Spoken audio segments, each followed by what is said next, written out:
भारत सर्वात्मा भगवान ईश्वरो हरि श्रोतव्यः कीर्तितव्यश्च स्मर्तव्या शता भयम्। बोले मरने वाले को 3 काम करने चाहिए। कौन कौन से? पहला काम है श्रोतव्य। सबसे पहले सुनो, सत्संग सुनो, भगवान का भजन सुनो। श्रोतव्य कीर्तितव्यश्च, भगवान का कीर्तन करो। और स्मर्तव्य, भगवान को स्मरण करो। क्योंकि अंत समय में जैसा सोच के हम जाएंगे, अगला जन्म वही मिलेगा। इसे कहते हैं कि अंते मति सागति, अंत में जो सोचेंगे वही बनेंगे। गीता में भगवान कहते हैं अंतकाल समानेवा स्मरण मुक्ता कलिवरम। अंत समय में जो मुझे स्मरण करता है तो वही मेरे परम धाम को प्राप्त हो जाता है, मेरा स्मरण करके जाता है। इसे 3 बातों का ध्यान रखें। श्रोतव्य कीर्तितव्यश्च स्मर्तव्यः शता भयम्। स्मरण करें, कीर्तन करें, भगवान का भजन करें। श्री सुखदेव जी ने कहा, और जैसे उत्तर सुना, परीक्षित कहते हैं महाराज एक बात और बताता, बोले जो मन भगवान में नहीं लगे, मन भगवान में कैसे लगे? मन कैसे लगे भगवान में? संसार में जिसके जल्दी लगा, यदि भगवान में लग जाए तो कितनी अच्छी बात। और हमने बहुत जनों की मुक्त सुनी आवाज तो महाराज ऐसे ही पूजा करके बैठा था कि नींद आ जा रहा था, ये मन ना मन भटका कैसा कर क्या कर मन इधर उधर भटकता है, पूजा में मन नहीं लगता और संसार के काम में क्या मन लगेगा? इतने जने बैठे ये सब बैंक से जाओ, विड्रॉल होगा, पर्ची भरी है, और जब भी नोट नहीं कराते हैं चेक करा वो गिने में क्या मन लगा? सही बता, कितना अच्छा मन लगा गिने, कितना बैंक में भीड़ बनी हुई है, वो सब कोई बदलाव नहीं है। ये से एक एक करके हम गिना तक क्या हुआ है, हम तो देखा भी नहीं करता। कितने अच्छे से ये बैंक के नोट गिना थे, और उनमें काट मान लगा, भगवान के भजन में काट नहीं लगे। क्या तुम्हें घर का है? उनमें मन लगा कितनी में भजन में आला जा रहा, नोट हमें नहीं आने भैया, लोहिया में आने जैसो मन होते लगा थे। यदि वैसे भगवान के भजन में लगन लगे तो बाहर बेड़ा पार हो गए। लेकिन समस्या तो गई है लगा मन भगवान के चरणों में कैसे लगे। सुखदेव जी कहते हैं 4 बहुत अच्छे उपाय हैं भागवत में। कौन कौन से? बोले जितासनं जितस्मासु जितसंगो जितेन्द्रियः स्थूले भगवते रूपे मनः संधारे धिया। सबसे पहले उपाय है जितासन। जितासन यानी सबसे पहले अपनी आसन जीतो। प्रयास करो कि एक आसन से कम 2-3 घंटा के घेरे में मनो महाराज नहीं कर पाता। ठंड कहीं में ये भूखे ज्यादा ऐसे कर रहे वाला बड़ी घटना पड़ा रखा। 1 घंटा में 4 आसन बदलने, 10 मिनट बैठे नहीं रहा आसन घर बदलने, भजन में मन नहीं लगे, वही आसन में मन लगे। इसे पहला उपाय है जितासन। सबसे पहले आसन जीतो। प्रयास करो कि आप यदि पूजा करके बैठ रहे तो जो आसन से बैठे हो, प्रयास करो जब तक पूरी पूजा नहीं हो रही बिल्कुल वही आसन लगाना है। चाहे पद्मासन में बैठो, जब कोई भी आसन लगाओ तो वही आसन लगाना और धीरे धीरे धीरे करके आदत बनते। आदत बने में फिर समय नहीं लगेगा। धीरे धीरे रे मना धीरे से कम हो, धीरे धीरे धीरे करके आदत बन जाए अपने आप को। हमें कौन आदत है? अपने बाबा धीरे धीरे अपने आप आदत बन जाएगी विद्या। यही से सबसे पहले जिता धनो, सबसे पहले आसन जीतो, फिर बोले जिता श्वासों, इन श्वास पे नियंत्रण करो। अब सांस पे नियंत्रण कैसे कर ले?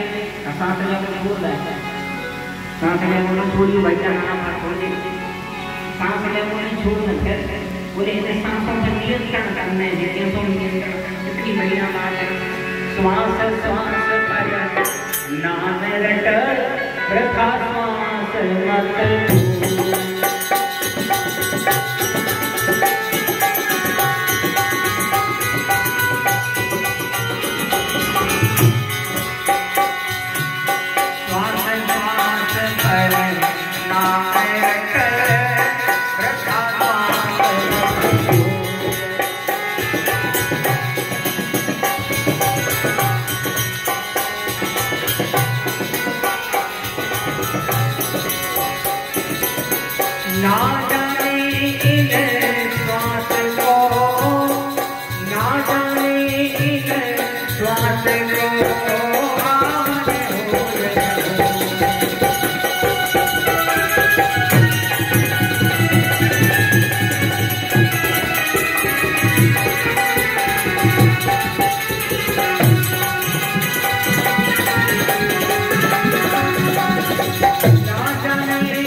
कोई भरोसा नहीं है, आप अपने अंदर ले बाहर निकली कोई भरोसा है?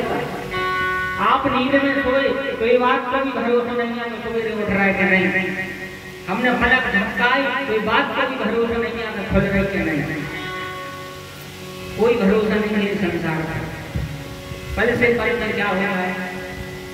और आजकल तो हम मिल जाता, आजकल कर्म में देरी नहीं लग रहा है। बताओ देरी नहीं लगी तो दवाई नहीं लगी, बताओ देरी नहीं लगी तो पुलिस भाग गई, बताओ देरी नहीं लगी बीमार हो गए। आजकल कौन काम में देरी नहीं लगी, सारा काम हमको जल्दी जल्दी हो रहा है। तो प्रयास करो, हम बंद तो नहीं कर सकते लेकिन नियंत्रित तो कर सकते। सांसों का थोड़ा नियंत्रण करो। जहाँ गुस्सा आ जाए तो गुस्सा में सांस फूलने लगा, आदमी जल्दी जल्दी सांस लेता है। अन्नाचारी गुस्सा में सांस बहुत जल्दी जल्दी लेते। प्रयास करो जितना मन शांत रहे। जिता आसनों जिता श्वासों, तीसरा है जित संगो। अपने संग पर ध्यान दो कि भैया संगादी कैसे है, संगवारी कैसे है। आपके संगवारी ऐसे हैं क्योंकि भगवान को भजन करन दे रहेगा। तुम अच्छी माला कर बैठे दिया कर माला में जल्दी करो पता चला काय को माला कर रहा चाहिए सांस के नीचे उतर जाए। ये सोचने लगे भैया तो आपको भगवान से मिला करे ऐसे तो संग तो तुरंत छोड़ दो तो भगवान से आपको विमुख करे। ये कितनी बड़ी आवाज सूरदास जी लिखते हैं। सजोरे मन हरि विमुख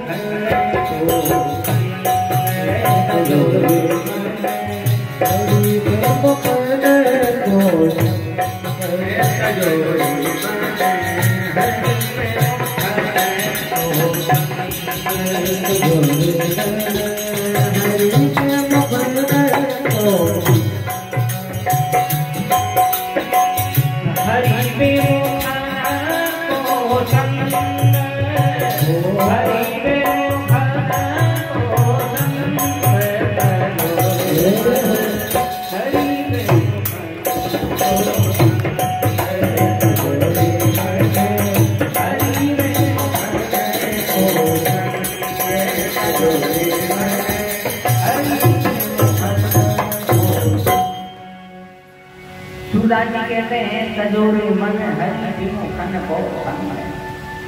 आप जो भगवान से विमुख करेंगे तो संग बिल्कुल त्यागो, उसके साथ में रहा करो। आपको जो भगवान को भजन करवाए तो भगवान का नाम लवाए, भगवान की कथा में लगा जाए, उनको संग करेंगे, उनके संग से फायदा है। आजकल संग ऐसे है, ये तो भगवान ही जाने, कहीं हमारी कसम हरी है तना किसी को सुनने पाएगा। ये जीवन में आजकल कहीं हमारी कसम हरी है, हमने तो सुनिया है, वो कह रही अब बताओ ये संग हरी, ये सो संग निकाली क्यों भैया? ये तो उल्टी सीधे काम करवा, संग करना है भगवान के भक्तों को, करो तो भगवान से जोड़े, क्योंकि जैसा हम संग करेंगे वैसे ही प्रभाव रहेगा। यदि आप भगवान के भक्तों को संग करो, आप भी भजन करना हो। संग का प्रभाव तो होता है, लेकिन किस पे?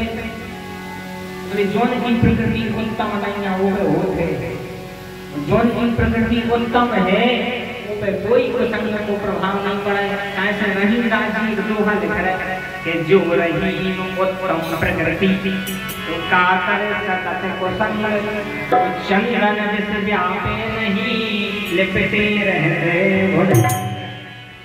जिसकी प्रकृति उत्तम है कुसंग योग कठिनाई में लाता है। विभीषण जी लंका में रहते नहीं गए, लंका में रहने की क्या भगवान का नाम लेते, राम राम ते ही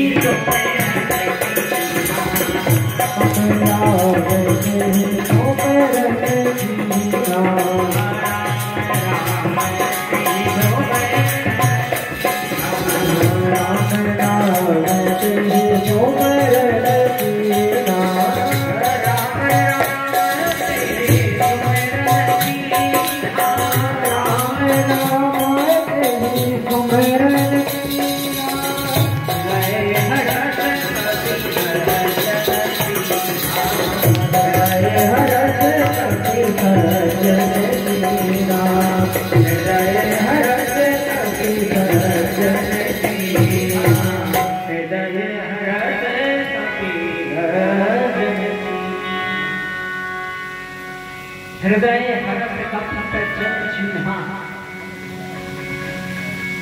लंका में रहते विभीषण जी नहीं बिगड़े, राम राज्य में रहते मंथरा नहीं बिगड़ी। कैसी विडंबना है, राम जी के राज्य में रहते मंथरा नहीं बिगड़ी और लंका में रहते विभीषण जी बिगड़ी नहीं।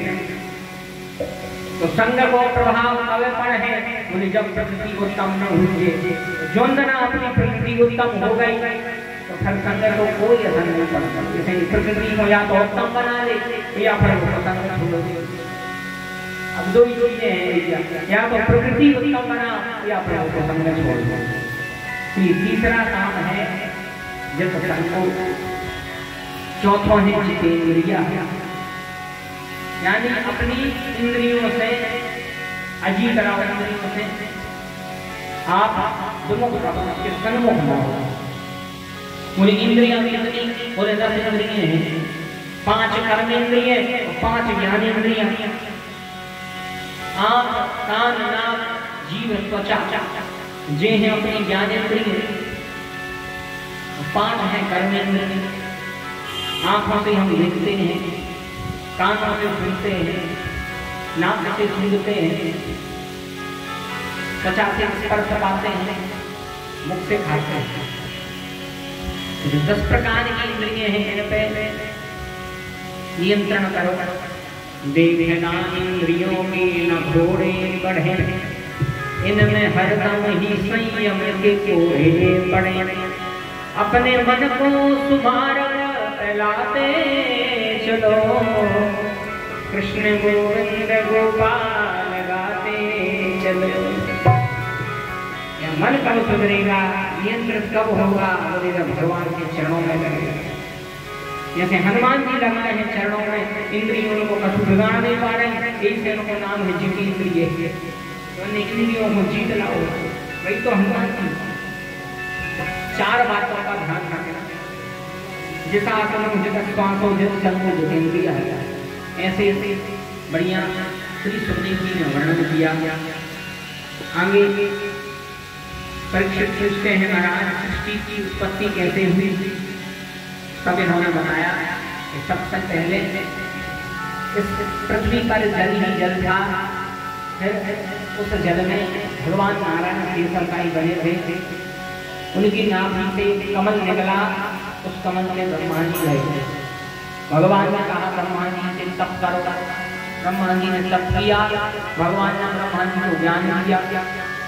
ज्ञान देकर के ब्रह्मा जी ने कहा ब्रह्मा जी जाओ तुम सृष्टि निर्माण करो। तब ब्रह्मा जी ने सृष्टि बनाई। ब्रह्मा जी ने सृष्टि बनाई तो ब्रह्मा जी के दाहिने भाग से स्वयं मनु प्रकट हुए। ब्रह्मा जी के बाम भाग से महारानी सतरूपा प्रकट भई। इसलिए गोस्वामी तुलसीदास जी लिखते हैं स्वयं मनु सतरूपा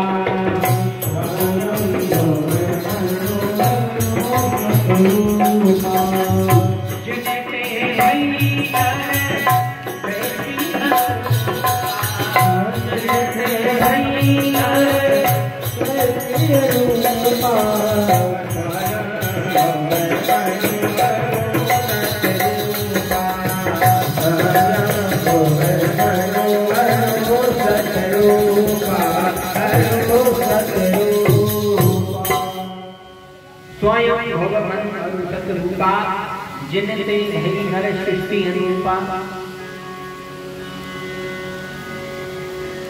स्वयं भगवान सतरूपा सबसे पहले महाराज मनु शत्रुपा का प्रादुर्भाव हुआ, फिर उनसे सृष्टि का क्रम चालू हुआ। लेकिन आजकल विडंबना है, आजकल नए पाठ्यक्रम की पढ़ाई हो रही है। उस पढ़ाई में कहते हैं कि व्यक्ति पहले आदि मानव था, यानी बंदर से धीरे धीरे धीरे करके विकास बहुत आदमी बन गया। ऐसे ही सुनने मिलता है कि बंदर से विकास हुआ, धीरे धीरे करके आदमी बन गया। लेकिन भैया ये सब बातें हैं, हमारे शास्त्रों में लिखा है कि सबसे पहले स्वयं मनु और सतरूपा आए और मनु के वंश के होने के कारण अपनो नाम मनुष्य पढ़ो कुल भक्त वत्सल भगवान। इसलिए एक नाम है मनुज, यानी मनु के वंशज तो मनुज, मनुज यानी मनुष्य। और सतरूपा के यहाँ 5 संतानें हुई, 3 पुत्रियां और 2 पुत्र। 3 पुत्रियां जिनमें बड़ी पुत्री का नाम था आकृति, दूसरी का नाम था प्रसूति, तीसरी का नाम था देवहूति।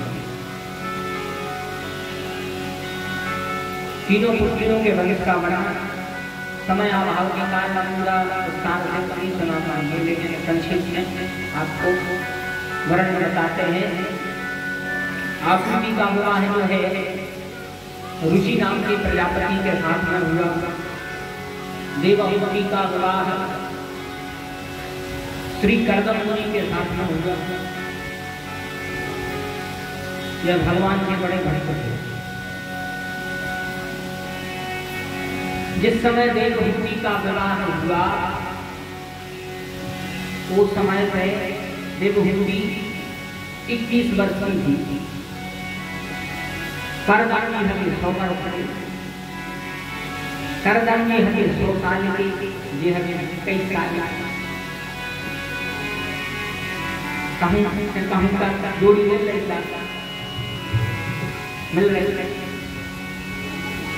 लेकिन धन्य है देवहूति। जैसे ही महाराज मनु ने कहा पुत्री तुम्हारा विवाह नारद जी के बताने पर कर्दम जी के साथ तय कर दिया है, धन्य है वह बेटी।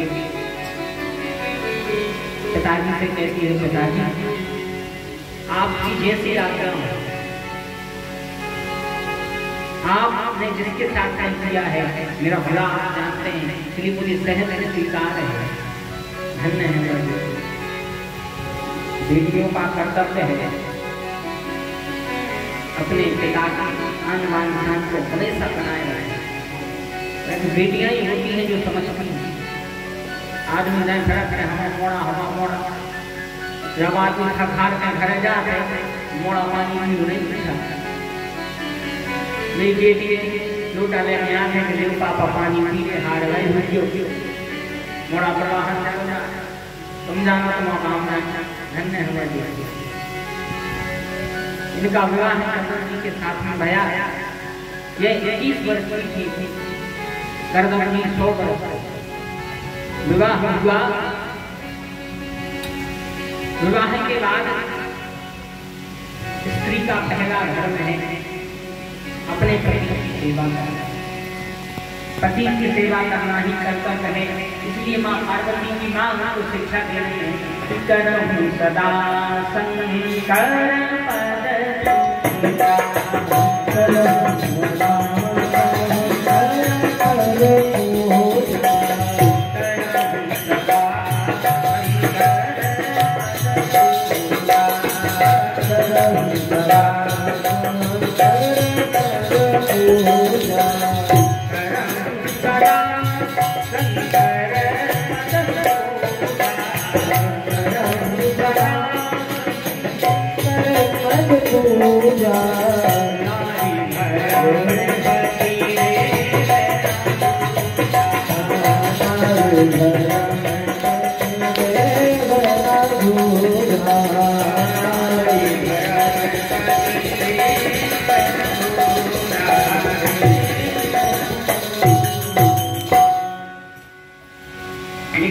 करहु सदा संकर पद्म पूजा।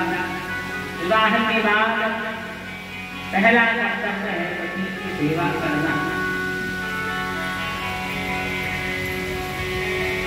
अच्छा, पति को भी कर्तव्य है। पूरे पति को अर्थ क्या है? पति का अर्थ है पातिंती की पति, यानी जो जीवन पर्यंत अपनी पत्नी को भरण पोषण करे, उसकी रक्षा करे, पति। पत्नी को अर्थ क्या है? पत्नी को अर्थ है पापा त्रायते इति पत्नी। अच्छा देखो, अब तो अलग अलग नाम हो गए। एक पत्नी, धर्म पत्नी, आजकल जो स्टैंडर्ड समय है तो वाइफ। पत्नी को अर्थ बोले पापा त्रायते इति पत्नी, जो अपने पति को पतन होने से बचा, अपने पति को बीमार पे चलने से बचा लेने वो की पत्नी। जो नहीं करो वो नहीं करो, जो नहीं करो जो गलत है, जो गलत है, जो नहीं करो वो नहीं करो करके अपने पति को कुमार से बचा लेने, उसका नाम है पत्नी। सर एक नाम है धर्म पत्नी। अच्छा, धर्म नहीं हो के आगे लगो, पति के आगे नहीं लगो, धर्म पति नहीं हुई, काबू से धर्म पत्नी। धर्म पत्नी का अर्थ है कि जो पापों से बचाए, संगे बचाने के साथ साथ में अपने पति से धर्म करवाए, उसका नाम है धर्म पत्नी। जो पापों से बचाए और साथ में धर्म का काम करवाए तो धर्म पत्नी।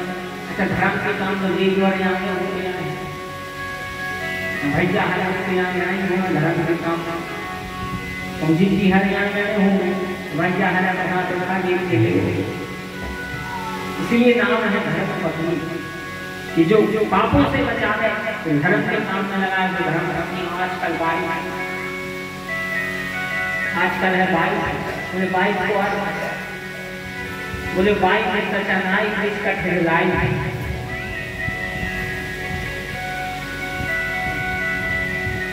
बाइक में नाई तो धीरे धीरे का चलाई रावण में है। आजकल आई कहाँ की कभी, आजकल तो बाइक आजकल ये पर आए कोई समय पे खेलना नहीं, चलो हमको नहीं थे ये तो मन में पड़ा डाल वो पलो पला लड़का होगा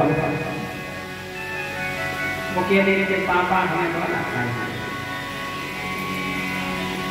जैसे अपने माता पिता को माना, जैसे ससुर को भी माना, ऐसे ही सास को मानो, ऐसे ससुर को मानो। सास वाले कह रहे हमारा बहुत अच्छा करा कर के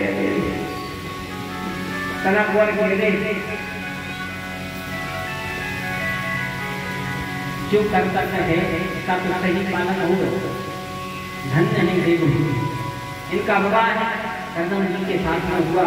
100 साल के करदम जी की सारी देवभूति ऐसी सेवा करी अपनी पति की। सेवा करते करते करते करते ये खुद 100 साल की हुई, इनको पता नहीं था। एक दिन जब दर्पण में अपना मुख देखा, जहाँ दर्पण में देखते आवाज आएगी कि बताओ मैं कब गर्भना हो गई पूरी हो गई, पता ही नहीं चला। चलेगा करते करते स्वामी के पास में आई, कहा स्वामी मेरी पूरी आयु निकल गई सेवा करते करते। तो ग्रस्त का कर्तव्य है वंश को आगे बढ़ा ले। उसी समय कहते हैं कि आपसे एक कामना है, पुत्रो अथवा पुत्री, या तो पुत्र हो या पुत्री। धन्य है कर्दम जी। उसी समय कर्दम जी ने कहा देवी तुम्हारे मांगने के पहले ही हमने आज सोच लिया था इस सेवा का फल तो अवश्य देंगे। कहा जाओ एक बिंदु नाम का सरोवर है, उस सरोवर में स्नान करके आओ। जैसे ही देवहूति बिंदु नाम के सरोवर में स्नान करने गए, जैसे स्नान उसमें डुबकी लगाए, जैसे ही डुबकी लगा करके बाहर निकली, तो जब ये डुबकी लगा के अंदर गए थी 100 साल की होती, जैसे ही बाहर निकली 21 वर्ष पर उसी समय 21 वर्ष की मर गए। अपने शरीर को देखा कि बताओ इतना परिवर्तन, इतना परिवर्तन, बड़ी प्रसन्न हो गई। कर्दम जी बोले देवी अब ठीक है, उन्हें हमें कहाँ से ठीक है, हमें तो तुम 21 साल का बना दो, तुम 100 साल की, अब तो 200 के हो गए। आदमी का कहे तो बताओ बड़ा आदमी तो बड़ा बड़ा सूझी भगवान को भजन तो होते नहीं। उसी समय कर्दम जी ने हिंदू सरोवर में स्नान किया। देवी नवयुवक बन गए। कामक नाम के विमान में 100 वर्षों तक भ्रमण किया। 100 वर्षों तक इन्होंने उस कामक नाम के विमान में जो है भ्रमण किया, और उस कामक नाम के विमान में भ्रमण करने के अनंतर भगवान ने ऐसी कृपा की कि साक्षात भगवान कपिल के रूप में अवतरित हुए। कपिल भगवान साक्षात भगवान कपिल के रूप में उत्पन्न हुए। इनका एक पुत्र भगवान कपिल नाम से जाने गए, और 9 पुत्रियां जिनका विवाह जो है ब्रह्मा जी के मानस पुत्रों के साथ में हुआ। इस प्रकार कर्दम जी तो भगवान का भजन करने के लिए ग्रह छोड़ के निकल गए। देवहूति ने अपने ही पुत्र कपिल मुनि से जब ज्ञान का उपदेश दिया। कपिल भगवान ने जब ज्ञान का उपदेश सुनाया, इनको भी वैराग्य हो गया, तो भगवान के धाम को जाती है। बोलिए भक्त वत्सल भगवान। इसके अनंतर कथा आती है कि कोई समय पे कश्यप ऋषि की 2 पत्नी हैं, एक का नाम ऋषि, एक का नाम अदिति। उसी समय ऋषि नाम की पत्नी ने कश्यप ऋषि से पुत्र प्राप्ति की कामना करी। कश्यप ऋषि कहते हैं देवी अभी संध्या का समय है, लेकिन ये न मान। जब इन्होंने वरदान दिया तो 2 महा आतंकवादी बालक पैदा हुए। कौन से? बोले एक का नाम हिरण्यकश्यप, एक का नाम हिरण्याक्ष। महा आतंकवादी हिरण्याक्ष था, उसने पृथ्वी को उठाया और समुद्र में रसातल में जाकर के रख दिया। पृथ्वी पर हाहाकार मच गई, सब लोग कहें बचाओ बचाओ। तब इस पृथ्वी को बचाने के लिए भगवान ने ब्रह्मा जी की नासिका से 12 लेकर के प्रकट हो गए। बोल भगवान जी। उसी समय भगवान 12 लेकर के आए, और जैसे ही पृथ्वी निकालने के लिए भगवान उस समुद्र में गए, पीछे से हिरण्याक्ष आ गया। भगवान को अनर्गल लाभ करने लगा, भगवान को गाली देने लगा, लेकिन भगवान ने कुछ नहीं कहा। अच्छा, भगवान ने क्यों नहीं कही? भगवान जानते हैं कि अभी हम पृथ्वी को निकाल रहे हैं, अपना काम कर रहे हैं। जब तक हम अपना काम कर रहे हैं, अगर हम इससे लड़ाई करने लगे तो काम न करने पृथ्वी ने निकाल पाए। इसे भगवान ने लौट में जवाब नहीं दिया। अच्छा, लड़ाई हमेशा होती है दो ही पक्षों से। अगर एक तरफ को पक्ष शांत हो जाए तो दूसरे तरफ के पक्ष में लड़ाई नहीं हो सकती। चाहे वह लड़ाई कोई की हो रही हो, तो पड़ोसियों की हो रही हो, कोई की हो रही हो, लेकिन एक पक्ष यदि शांत है तो दूसरों पक्ष में लड़ाई नहीं होगी। तो भगवान बिल्कुल शांत, हिरण्याक्ष से भगवान को गाली दे रहा है, भगवान ने कछु नहीं कही।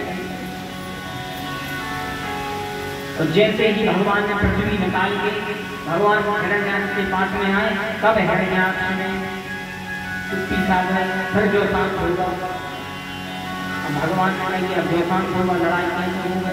फिर भगवान ने कहा युष्मद विधान मृगहीन ग्राम संज्ञा, हे हिरण्याक्ष, हम तुम ऐसे गांव के तीनों को ढूंढ रहे हैं। गांव के तीर को कहा पता है? गांव के सिर के कुत्ता था। गांव के सिर कहा था कुत्ता था। यदि गांव में मिल जाए ऐसे भौंक भौंक का पागल हो वे कुत्ता को बाहर मिल जाए तो एकांत में तो पूछ दबा के भागे। ऐसे कुत्ता गांव के सिर कहा। अच्छा, संस्कृत की अच्छी भाषा है। ग्राम संघान, ऐसे कोई से क्यों का भैया क्यों गांव की सिर छाती है, चलो गांव के सिर के रहे पता हो नहीं चाहे कि गांव का सिर कुत्ता कहा, गांव का सिर कुत्ता कहा। और जैसे ही कहा ग्राम संघान, उसी समय भगवान वाराही के बीच में हिरण्याक्ष के बीच में तुमुल संग्राम हुआ। भगवान ने एक मुष्टिक का प्रहार किया, उसी समय नक्षत्र विलीन हो गया, इसका वध हो गया। देवता ताली बजाते हैं, बोल भगवान की। उसी समय इसका प्राणांत हुआ, दिव्य ज्योति भगवान में समाविष्ट हो गए। देवता स्तुति करते हैं, धैर्यं सदा परिभवगण नवीक्ष्यतो हम तीर्थास्पदं शिवविरञ्जनतं शरीरं प्रत्याख्यं प्रणतपाल भवां विभूतं वन्दे महापुरुषते शरणारविन्दम्। उसी समय स्तुति करी, भगवान ने पृथ्वी को निकाल दिया था। भगवान ने शांति दिया, समस्त लोगों में शांति फैल गई। इसके अंदर कथा महाराज की तीसरी पुत्री की, जिसका नाम है प्रसूति। इनका विवाह दक्ष प्रजापति के साथ में हुआ। कथा सबने सुनी हुई है। दक्ष प्रजापति की 16 कन्याएं, जिनमें से 13 कन्याओं का विवाह धर्म के साथ में, एक का पितर के साथ में, एक का अग्नि के साथ में, एक जो सबसे छोटी थी जिनका नाम था सती। उनका विवाह हो गया भगवान शिव के साथ। जब से सती का विवाह भगवान शिव के साथ में हुआ, तब से भगवान शिव में और प्रजापति दक्ष में उसी समय वैर हो गया। ससुर गमान को वैर होगा। जब से विवाह हुआ तब से वैर होगा। अच्छा, वैर होगा अच्छी बात है, लेकिन वैर भी कौन से भगवान शंकर से। भगवान शंकर जैसे देवता, भगवान शंकर जैसे देवता सावन का महीना जल लोग भगवान शंकर को अभिषेक कर रहे हैं। कोई जलाभिषेक कर रहा है, घटाभिषेक कर रहा है भगवान शंकर। थोड़ी सी चीज में शंकर भगवान बिल्कुल प्रसन्न है। कठिन नहीं तो कांटेदार फूल चढ़ा रहे बाबा खुश। धन्य है भगवान शंकर जैसा अपना रानी। तो शंकर भगवान से इसमें बैर करने लगे। भगवान शिव से इसने बैर किया। एक दिन सभा में भगवान शंकर को उसने श्राप दे दिया, अयम देवी यजनः इंद्रोपेन्द्रादुर्भवः सहभागं न गच्छन्ति दैवदैवगणाः।